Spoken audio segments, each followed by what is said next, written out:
Salam baik buat sahabat channel Kisah Keramat. Semoga menghibur. Yuk, kita mulai kisah ceritanya. Di sebuah desa yang tersembunyi di antara perbukitan Jawa Tengah, ada sebuah hutan yang dikenal oleh warga setempat sebagai hutan larangan. Konon, siapapun yang memasuki hutan tersebut akan menghilang tanpa jejak, atau bahkan lebih buruk, mereka akan dihantui oleh makhluk-makhluk tak kasat mata yang berkeliaran di dalamnya. Sementara masyarakat sekitar tahu akan kisah-kisah mistis tersebut, mereka tetap hidup berdampingan dengan cerita tersebut sebagai bagian dari tradisi dan kepercayaan turun-temurun. Namun, cerita ini bukanlah hanya tentang hutan, tetapi tentang sebuah kampung yang terisolasi, yang hingga kini tidak banyak diketahui orang luar. Salah satu konten kreator muda bernama Dito, yang dikenal dengan channel YouTube-nya yang berfokus pada penelusuran tempat-tempat angker dan keramat di Indonesia, mendengar tentang kampung tersebut. Dito merasa ini adalah kesempatan emas untuk membuat konten yang bisa menarik perhatian banyak penonton. Dia memutuskan untuk melakukan perjalanan ke kampung yang terletak di kaki gunung itu, dengan niat merekam segala sesuatunya untuk video YouTube-nya. Sebelum berangkat, Dito sempat mendengar beberapa peringatan dari warga sekitar. Mereka mengingatkan Dito untuk tidak masuk ke dalam hutan larangan, karena banyak orang yang telah menghilang dan tak pernah kembali. Namun, Dito yang merasa penasaran dan ingin membuktikan bahwa cerita tersebut hanya mitos, tetap melanjutkan niatnya. Dito memulai perjalanan dengan membawa kamera dan perlengkapan lainnya. Sepanjang perjalanan, pemandangan indah mengiringi langkahnya. Hutan lebat yang mengelilingi jalan berliku-liku, aroma tanah basah yang khas, serta suara burung yang terdengar riuh membuat suasana semakin terasa mencekam.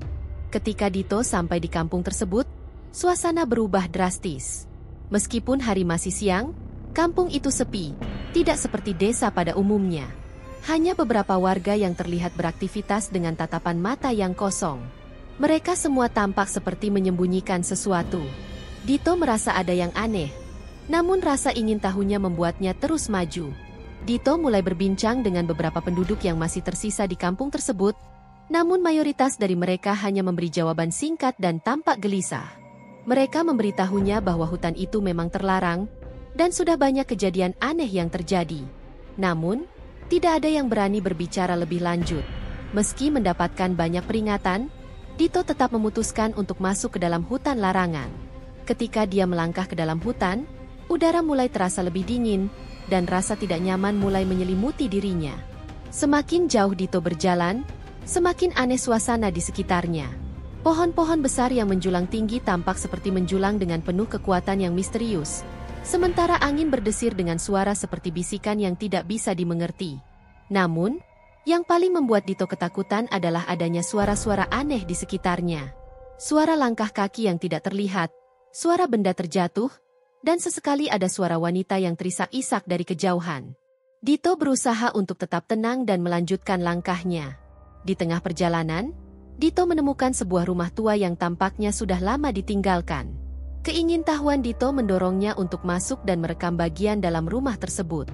Ketika dia melangkah masuk, pintu yang sebelumnya tertutup tiba-tiba terbuka dengan sendirinya. Dito merasa bahwa tempat ini menyimpan banyak rahasia. Di dalam rumah itu, Dito menemukan beberapa benda yang cukup aneh, seperti gambar-gambar orang yang sepertinya sudah lama terhapus, dan sebuah kursi kayu yang terlihat baru meskipun berdebu. Namun, yang paling mengganggu adalah adanya sebuah cermin besar di salah satu sudut ruangan. Saat Dito mendekat ke cermin tersebut, tiba-tiba dia merasa seperti ada yang mengamatinya dari balik kaca. Ketika dia melihat lebih dekat, bayangan di cermin bukanlah dirinya, melainkan sosok yang sangat asing. Sosok itu mengenakan pakaian kuno, dengan wajah pucat dan matanya kosong. Dito merasa sangat ketakutan dan berlari keluar dari rumah tersebut. Namun, ketakutannya belum berakhir. Begitu keluar dari rumah, hutan di sekitarnya tampak berubah.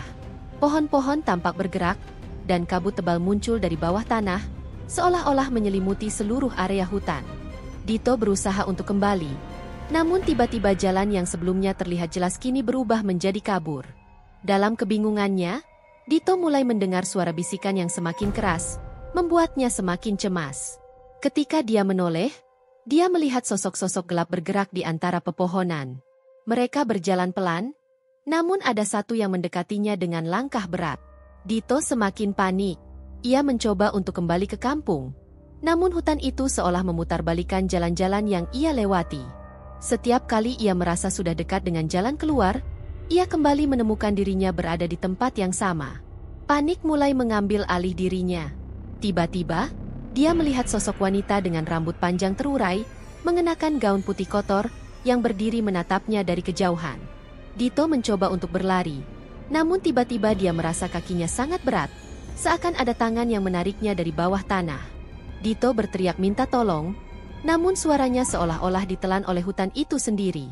Setelah berjam-jam terjebak, Dito akhirnya pingsan.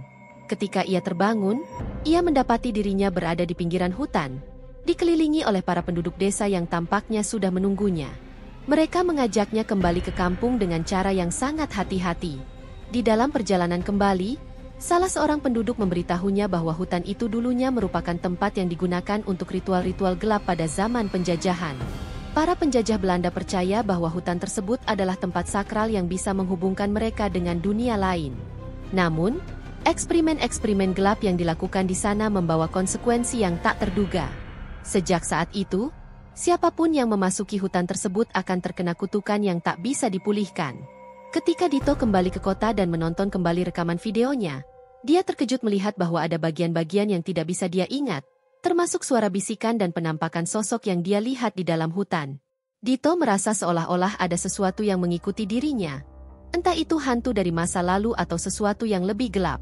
Sejak saat itu, Dito sering merasakan kehadiran yang aneh di sekitarnya.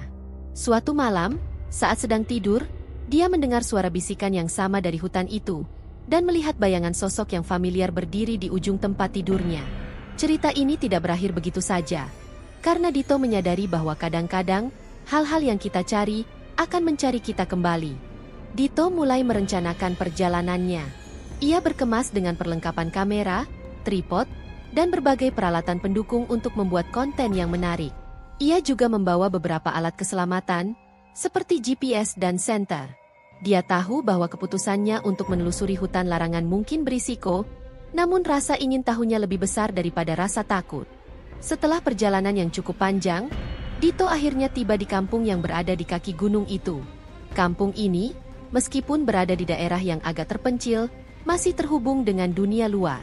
Namun, suasana di sana terasa sangat berbeda. Ketika Dito turun dari kendaraan, dia langsung merasakan atmosfer yang tegang. Ada sesuatu yang aneh, seolah-olah kampung ini menyembunyikan sebuah rahasia besar. Kampung itu tampak sepi. Tidak ada keramaian yang biasa ditemui di desa-desa lainnya.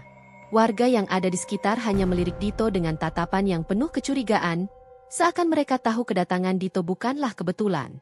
Beberapa dari mereka tampak terdiam, hanya melihat dari jauh tanpa menyapa. Dito mencoba berbincang dengan beberapa warga yang sedang duduk di warung kopi, tetapi percakapan itu berakhir dengan jawaban yang sangat singkat dan tidak banyak memberi informasi. Hanya satu hal yang jelas dari mereka, hutan larangan memang nyata, dan mereka yang berani masuk ke dalamnya tidak akan pernah kembali. Namun, Dito tetap teguh pada niatnya. Ia tidak merasa takut dengan cerita-cerita yang didengar. Baginya, ini adalah kesempatan besar untuk mengeksplorasi dan membuat konten yang bisa menarik banyak penonton. Setelah beristirahat sejenak dan meminta izin kepada beberapa warga yang tinggal di kampung, Dito memutuskan untuk menuju hutan. Dia mengikuti jalur setapak yang tampaknya jarang dilalui orang. Semakin jauh ia berjalan, semakin terasa ada yang ganjil dengan hutan itu. Udara yang sejuk berubah menjadi dingin, dan semakin lama semakin terasa seperti ada sesuatu yang mengawasi setiap langkahnya. Saat tiba di perbatasan hutan, Dito berhenti sejenak untuk merekam suasana di sekitarnya. Kamera yang ia pegang terasa lebih berat, seolah-olah ada kekuatan yang mencoba menariknya. Dito tidak menghiraukan perasaan aneh tersebut dan melangkah lebih dalam. Hutan larangan bukanlah hutan biasa. Pohon-pohon besar yang menjulang tinggi tampak seperti tangan-tangan raksasa yang siap meraih siapa saja yang melintas. Semakin jauh ia berjalan, semakin terasa berat atmosfernya. Angin berhembus dengan kencang, tetapi tidak ada suara burung atau binatang lain. Hanya kesunyian yang aneh. Bahkan daun-daun yang berguguran tidak mengeluarkan suara. Dito mencoba untuk tetap tenang dan terus merekam. Namun semakin lama, dia merasa ada yang tidak beres. Di kejauhan, ia melihat bayangan samar yang bergerak di antara pepohonan. Dito mencoba untuk mengalihkan perhatian dengan bercakap-cakap dengan kamera, namun bayangan itu semakin jelas dan mendekat. Suasana di sekitar semakin mencekam, dan tiba-tiba, suara langkah kaki terdengar jelas di telinganya. Langkah itu terdengar sangat berat, seolah-olah ada makhluk yang sangat besar sedang berjalan mendekatinya. Dito menoleh ke belakang, namun tidak ada apa-apa di sana. Hanya pohon-pohon yang tampak gelap dan menyeramkan. Setelah beberapa lama berjalan tanpa arah yang jelas, Dito menemukan sebuah rumah tua yang terlihat sangat aneh. Rumah itu berdiri kokoh meski tampak sudah lama ditinggalkan. Dito merasa sangat penasaran dan memutuskan untuk mendekati rumah tersebut. Pintu rumah yang terbuat dari kayu jati itu sudah sangat lapuk. Tetapi ketika Dito mendorongnya, pintu itu terbuka dengan mudah, seolah-olah menyambut kedatangannya.